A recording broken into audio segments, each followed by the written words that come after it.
I stopped seeing Jay at school. I felt more alone because if I told anyone what was happening with my body they would immediately report me, and I would have to go to a camp. I began reading news about these camps and that super campers were basically lab rats. Protests occurred but were ignored by the state because these people were too dangerous to respect their personal freedoms.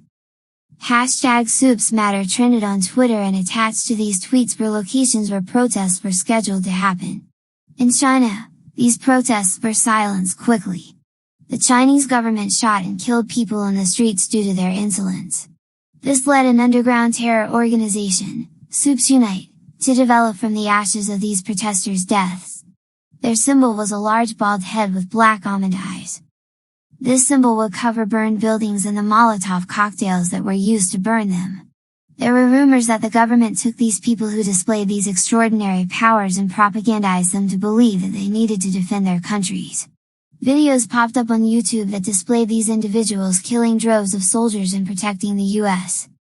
Crime skyrocketed as people who were once too weak to defend themselves discovered they had powers and began to wreak havoc on the world. They would steal from banks, beat up police officers, and so much more.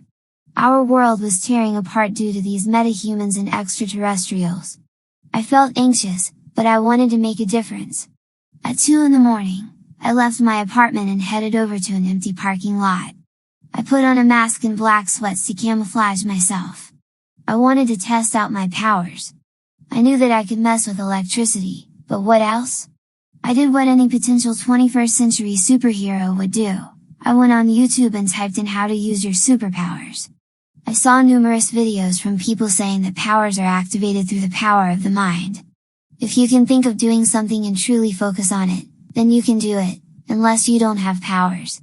I began to imagine myself with a ball of energy in my hands.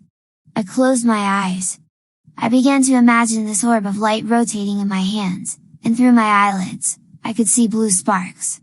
Then I opened my eyes and saw the orb that I was imagining. I became excited and then it shocked me. I collapsed on the ground and began to shake violently.